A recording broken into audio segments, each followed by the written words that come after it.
Hello kids, कैसे हो? ठीक हो सब? घर पे आराम कर रहे हो ना? आपने पूरा सिलेबस तो कवर कर लिया होगा, पर अब हम एक बार जैसे वार्म अप होता है, वार्म अप के हिसाब से एक बार एग्जाम से जस्ट पहले पूरे सिलेबस को एक बार वापस से कवर करेंगे। 19 चैप्टर से हम शुरू कर रहे हैं, 18 फिर 17, ऐसा करते करते हम नीचे फर्स्ट चैप्टर तक जाएंगे। ठीक है,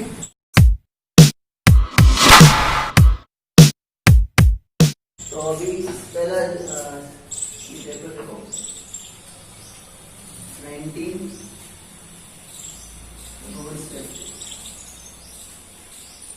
रोड सेफ्टी के अंदर दो क्वेश्चन है जो मेन है। एक तो है एपी वाला जो आपके चैप्टर 5 से रिलेटेड है, एक है चैप्टर 8 से रिलेटेड जिसके अंदर आपको ट्रायंगल, राइट एंगल ट्रायंगल वाला क्वेश्चन आएगा। जिसमें एक तो हमें जैसे परपेंडिकुलर पता है, हाइपोटेन्यूज पता है, बेस पूछ ली, इस तरीके से क्वेश्चन आ सकता है इसमें। ठीक है, तो दो क्वेश्चन हो गए। ये दो जो क्वेश्चन आएंगे, ये इन एक आएगा जैसे या एपी का आ गया या फिर ये रेक्टेंगल का आ गया। ठीक है, तो ये सॉरी ट्रायंगल का आ गया। तो यहाँ पे ये 2 नंबर का दिए हो गए। इसके अलावा एक नंबर के 2 क्वेश्चन और आ सकते हैं। तो ये पूरा चैप्टर हो गया,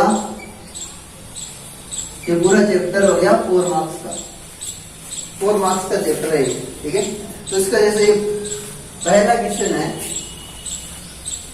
the distance between A and B is 150। Example आप देख लेना, 19 चैप्टर में बुक में क्वेश्चन लिखा हुआ है।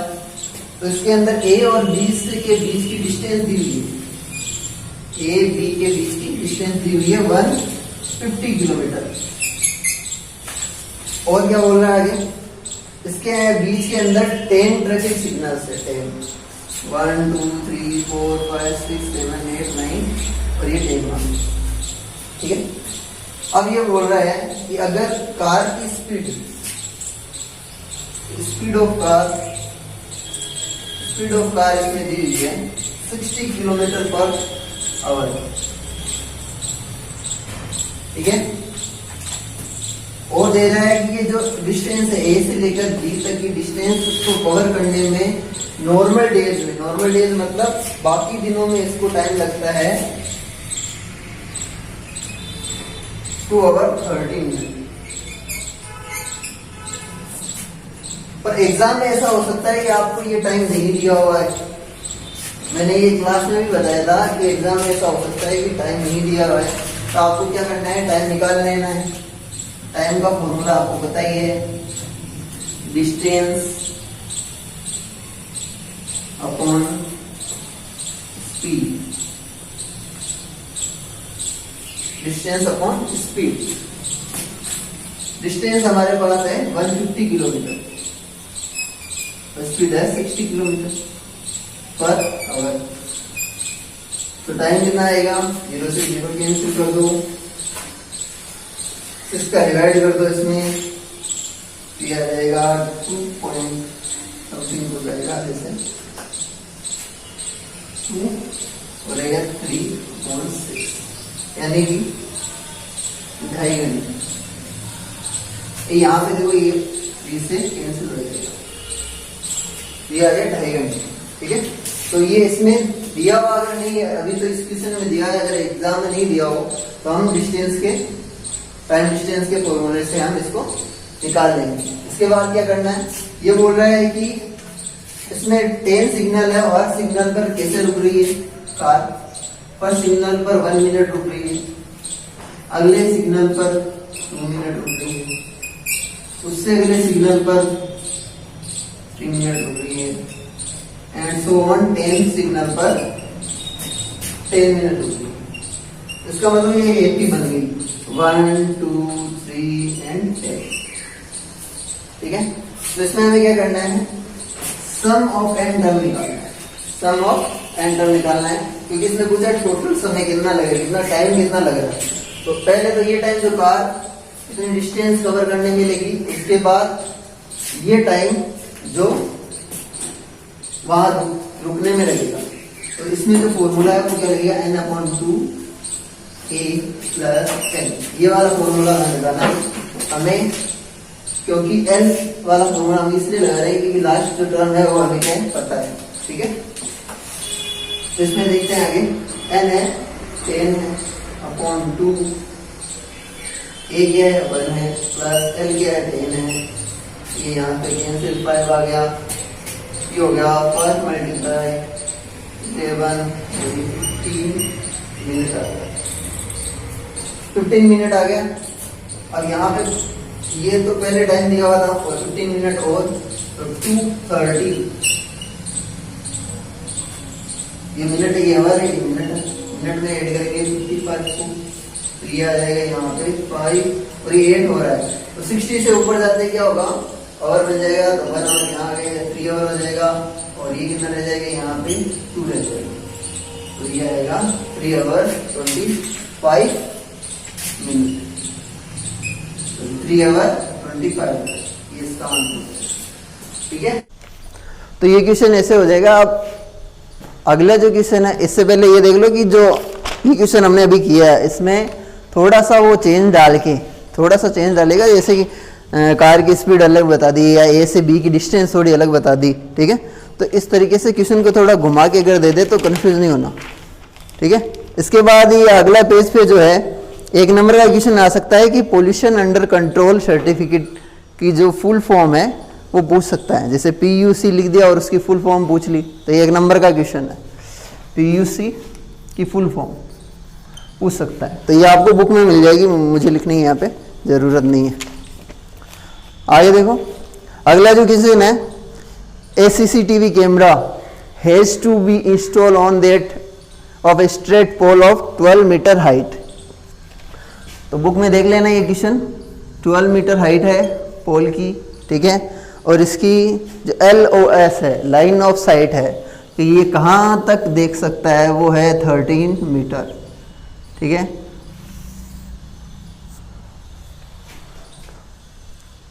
फिर आगे इसने पूछा है कि आपको बताना है कि इसमें पोल से इस पॉइंट की डिस्टेंस क्या होगी। ठीक है, आप इसको नाम दे सकते हो ABC, अगर नहीं भी दो तो कोई बात नहीं, ये डायग्राम बस हमारे समझने के लिए है। अब इसमें तो आपको निकालना है कि इन ये BC की जो डिस्टेंस है वो पूछी, ये है एक राइट एंगल ट्राइंगल, तो हमें पता है कि जो बेस का स्क्वायर है प्लस जो परपेंडिकुलर का स्क्वायर है,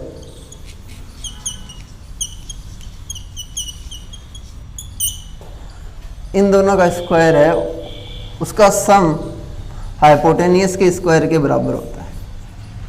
ठीक है, तो यहाँ पे हम देखेंगे हमें हाइपोटेनियस दिया हुआ है, यानी ये दिया हुआ है, यहाँ पे हमें हाइपोटेनियस ये दिया है और परपेंडिकुलर ये दिया है, तो हाइपोटेनियस के अंदर से हम क्या माइनस करेंगे, परपेंडिकुलर। क्यों माइनस करेंगे, क्योंकि एच स्क्वायर बेस ये परपेंडिकुलर उधर चला जाएगा तो माइनस में आएगा, परपेंडिकुलर स्क्वायर इक्वल टू आ जाएगा बेस स्क्वायर, तो हमें बेस स्क्वायर ही निकालना है।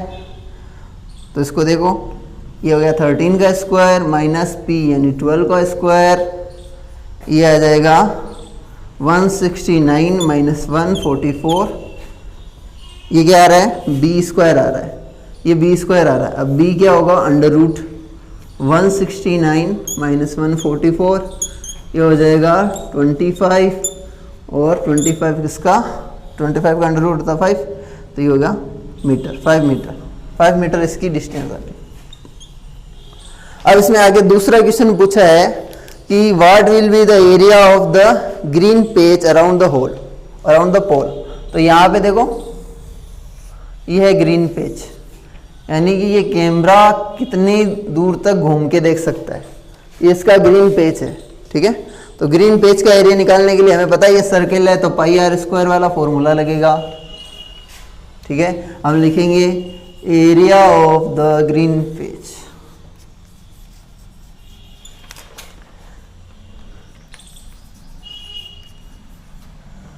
पाई आर स्क्वायर, पाई की वैल्यू आपको 3.14 लेनी है, मल्टीप्लाई, क्योंकि यहाँ पे डिवाइड 7 से कटेगा नहीं 5, इसलिए 5 मल्टीप्लाई 5 25 हो गया ये, और 3.14 को इससे मल्टीप्लाई कर देना है।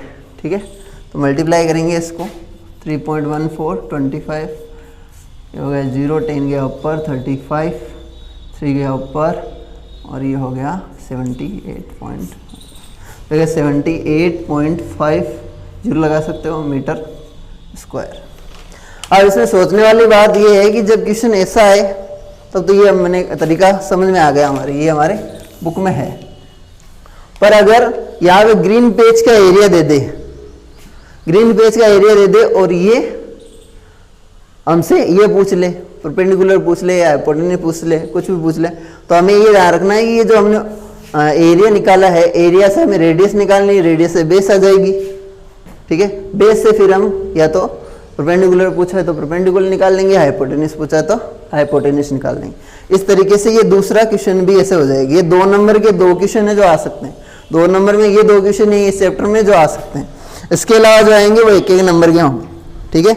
इसके आगे ये reaction distance plus braking distance is equal to stopping distance, ये दिया हुआ है, तो ये आप बुक में देख लेना, इसमें कोई ज़्यादा बड़ी बात नहीं है। उसके बाद है ये चेसिंग डिस्टेंस के ब्रैकेट के अंदर लिखा हुआ है 19, 20, 21। तो इसमें काउंट करने में कितना टाइम लग रहा है? काउंट करने में इसमें 1 सेकेंड लग रहा है, मैंने बताया था आपको क्लास में। अब आइए ये टेबल दी हुई है, टेबल इससे भी ज़्यादा आसान है, ठीक है।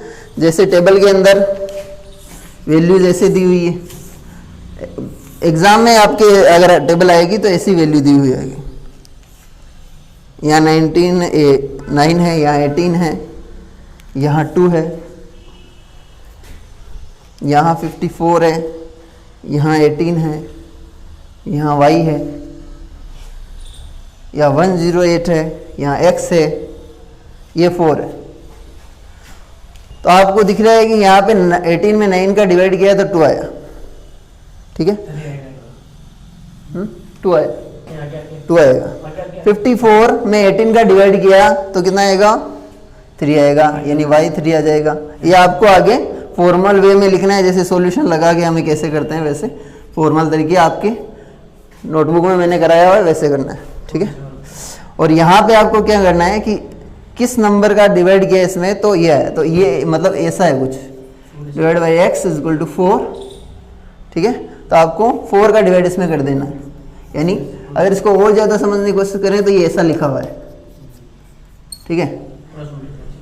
तो ये हो जाएगा x इज इक्वल टू 108/4। जब 4 का डिवाइड करेंगे तो आएगा 27। तो ये x की वैल्यू आपके 27 आ जाएगी। तो इस तरीके से हम, ये चैप्टर हो गया, ये 4 नंबर का चैप्टर था, ठीक है। 18 चैप्टर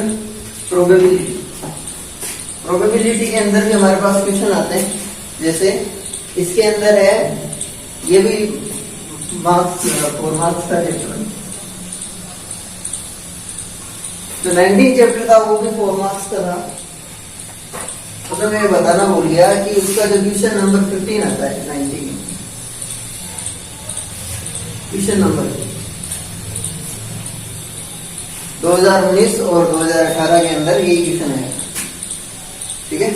और इसमें जो क्वेश्चन आते हैं वो आते हैं, एक तो 25वां जो क्वेश्चन है 25 नंबर क्वेश्चन, और 8 जो क्वेश्चन है वो, ठीक है। तो ये कैसा आता है, ये तो आता है 3 नंबर का और ये आता है 1 नंबर का, 1 मार्क्स। तो 3 नंबर वाला जो क्वेश्चन है,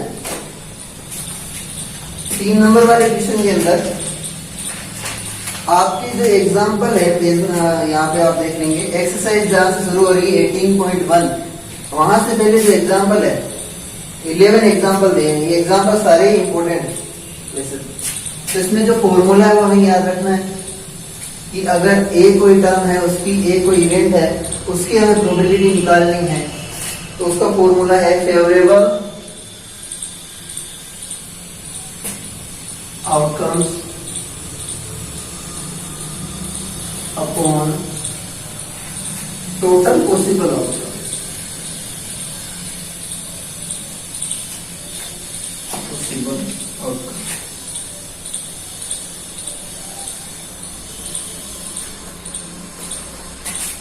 ये तो मेन फॉर्मूला आ गया। अब जो ये 1 नंबर का क्वेश्चन आता है, इसके अंदर सबसे इंपॉर्टेंट जो चीज है वो ये है कि इस फॉर्मूले का बेस पे एक फॉर्मूला है कि पी ए नॉट, अगर ये इवेंट जो हो रहा है ये नहीं क्यों होता, ये पी ए नॉट का जो फॉर्मूला है वो है 1 माइनस पी ए। ये सिंपल सा है कि उसमें प्रोबेबिलिटी आपको दी हुई होगी कि जैसे एक चीज होने की प्रोबेबिलिटी ये है, जैसे कोई काम होने की प्रोबेबिलिटी 2/3 है, तो उसके नहीं होने की प्रोबेबिलिटी क्या होगी, आपको यहाँ पे 1 में से इसको माइनस कर दे, तो ये इसका आंसर है। इतना एक लाइन का आंसर है, इसलिए एक नंबर के वाले क्वेश्चन में नहीं आता है। ठीक है, एग्जाम्पल नंबर 11 है, बुक में देख लेना अपनी। 2 डाइस आर रोल्ड साइमल्टेनियसली, यानी एक के बाद एक करके दोनों डाइस को फेंका गया है। What is probability that sum of 2 numbers appeared on dice will be 7? दो नंबर का सम 7 होने की प्रोबेबिलिटी कितनी है? तो इसमें 2 डाइस है, तो हम देखेंगे जैसे पहले डाइस को फेंका तो 1 आ गया, दूसरे में भी 1 आ गया। ठीक है, इसी तरीके से पहले में 1, दूसरे में 2, 1 3 1 4 1 5 एंड 1 6। इस तरीके से आगे हमें लिखते जाना है 2 1। अब यहाँ पे 1 था, यहाँ 2 आ गया, 1 वाली पूरी लाइन यहाँ आ जाएगी वापस, 3 2 4 2 5 2 6।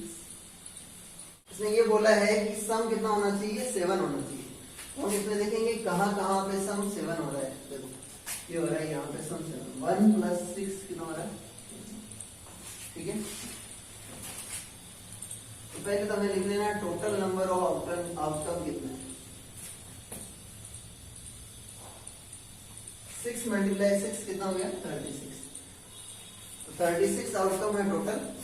उसमें से जो हमें चाहिए यानी 7 का सम कितने में आ रहा है, यहाँ आ रहा है, ये यहाँ आ रहा है, ये रहा, तो कितने में आ रहा है, 1 2 3 4 5 6 में आ रहा है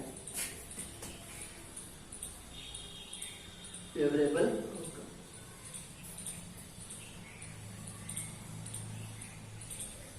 आप एम और एन से रिप्रेजेंट कर सकते हो, जैसे फॉर्मूला में लिए ये हो जाएगा m, हो जाएगा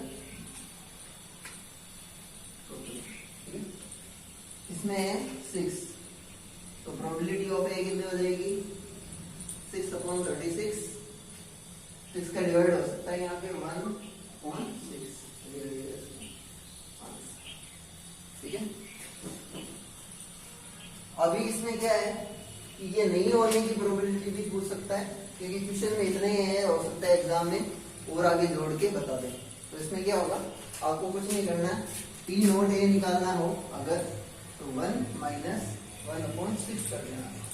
तो 6 - 1/6 ये कैसे आ रहा हो आपको पता है, यहाँ में मल्टीप्लाई हो रहा है 6 और -1 5/6, ये ए नोट की आ जाएगी प्रोबेबिलिटी, ये इसका आंसर है। ठीक है।